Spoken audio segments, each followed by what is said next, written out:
Hi guys, time for another Did You Know with Dr. K.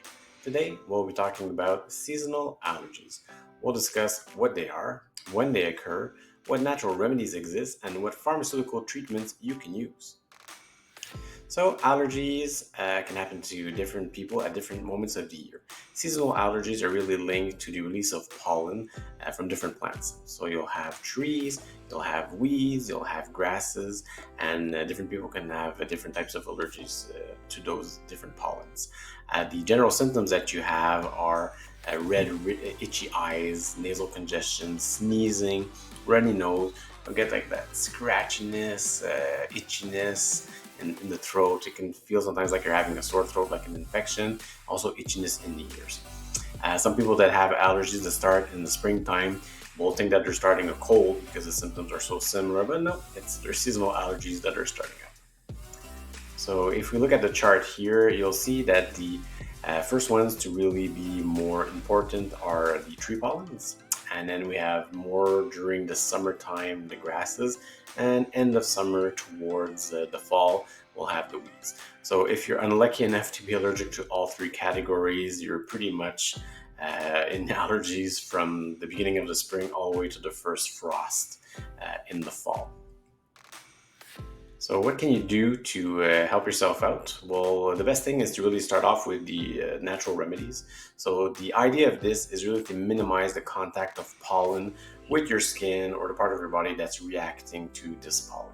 So the first example is natural tears, eye drops that don't have any medication. They'll just remove the excess pollen that deposited itself on your eyes and also remove a bit the irritation that you feel due to the allergies.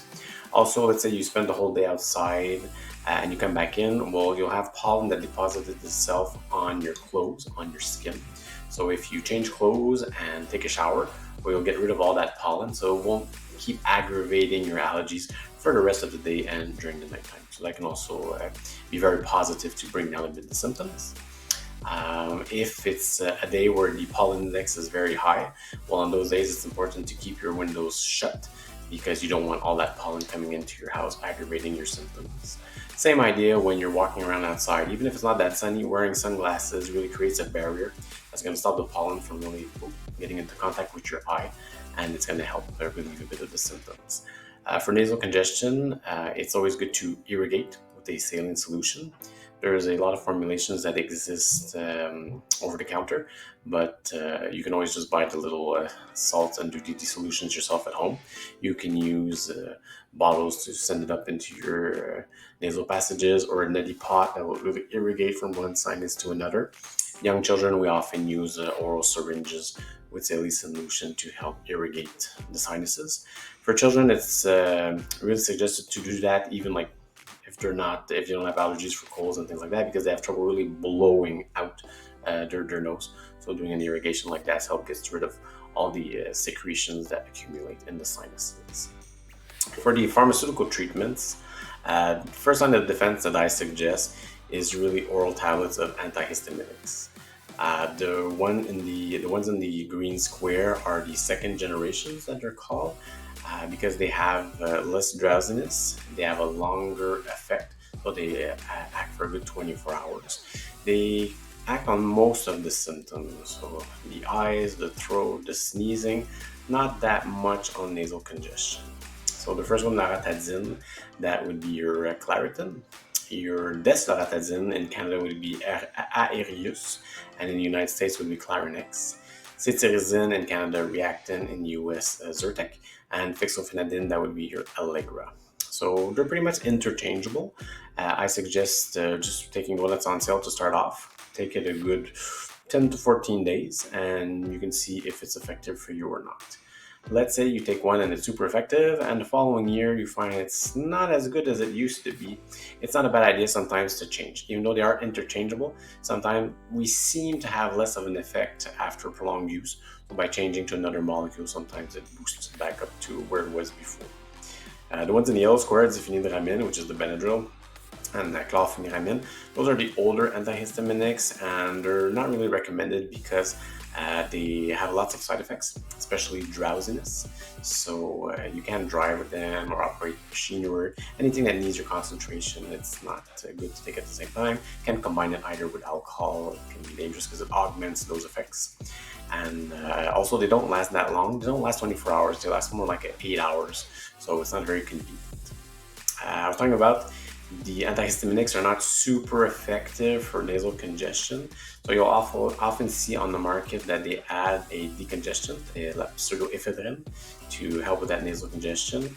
I wouldn't recommend using that, especially not on a long period, because it has side effects. It's a stimulant. It can affect the heart. It can bring up blood pressure, things like that. So really, talk to your pharmacist or your doctor before using it. And if you do, try not to use it on a daily basis for long periods of time. And that's the problem with seasonal allergies, is that since the symptoms can last for so long, people tend to start a medication and use it for long periods of time, and they can't all be used that way. So you really got to watch that out. So for the nasal congestion, what I would propose is in the nasal spray section, the cortisone sprays. So you have mometazone, which is a Nasonex, triamcinolone, which is the Nasacort, and fluticasone, which is your Flonase. Those can be used on long periods of time. They're very effective to diminish the inflammation and the congestion that you'll have due to allergies, and they're really safe to use. Side effects are pretty light, usually super well tolerated. Sometimes irritates a little bit the nose. Some people get a bit of nosebleeds. If that happens, just stop it a couple of days. Start it off gradually after that, and it should alleviate those symptoms. On over the counter, you'll see also other types of sprays. If you're thinking about Otrivin, Drixarol, even Claritin has one in spray. Watch out, it's not loratadine, it's not an antihistaminic. It's really a nasal decongestant. And those are very dangerous to use in long periods of time because they'll cause rebound and nasal congestion. So let's say you use it for 2-3 days and stop, no problem. But since your allergies last for a long time, people use them more than that, 5-7 days, 2 weeks, a month. When that happens, the medication desensitizes the little receptors that cause a constriction of the blood vessels to remove the nasal congestion. But since they're desensitized after a long period of use, it takes the medication to keep them in a normal constriction. So as soon as you remove the medication, they'll puff up more than normal, and that will cause a rebound nasal congestion. So you'll need to keep using the pumps just to be back to the level of relief that you had without the medication before. So it's really like a vicious cycle. When that happens, we're stuck combining with cortisones. So try and skip a day of the nasal decongestion and use your cortisone every day, and gradually wean off the decongestant spray. And it's a lot of trouble, a lot of hassle. So I don't recommend using that at all, just to avoid that problem altogether. We also have eye drops for the eye symptoms. If let's say the inflammation, the redness is really too strong that the oral pills are not sufficient, well then there's oropatadine and ketotifen, which are my two favorite ones. Brand names are Etadine for the first and Zetstin for the second one. They're good because they have two mechanisms of action. The way they work is, first of all, as an antihistaminic, so it means as soon as you apply it, there's an effect and it brings down the symptoms, but it also has a preventive effect by stabilizing the mast cells. So the mast cells are a type of white blood cell that will release histamine when the body's exposed to the pollen that the person's allergic to. So those drops will kind of encapsulate, if you will, the mast cell to prevent a bit the release of that histamine.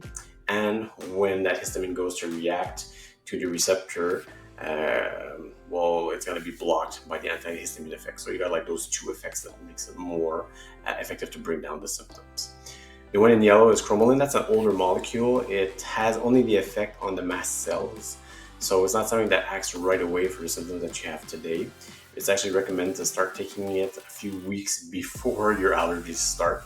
You have to really think about it. If you do think about it and use it regularly during all your period of allergies, it's fine to use, but just not as effective as the other one. And the final one, that's in red, Visine, same type of idea as the decongestants and spray. There's a antihistaminic, which is fine, but there's that decongestant for the eyes that's there to cause constriction of the blood vessels. So your bloodshot eyes, the blood vessel will be constricted, so you won't see the redness. But if you use it more than a few days in a row, it's going to cause rebound redness. And when that happens, well, then poof, when you stop using the drops, your eyes will be red again. So that's why try to avoid all of those Visine type of drops because of that effect. So if you have any other questions, feel free to speak to your pharmacist or doctor. They're the people that are the best place to know what is best for you. There's also other treatments that are available only on prescription that I haven't talked about. So if all of this is not sufficient, there still is other more complex treatments that can be used to desensitize against allergies. There's other oral medications that are used in rare cases. So there are other treatments that are available. So don't lose hope if what I told you today, you've already tried it and it's still not enough. So if you have any questions, feel free to reach me on my website.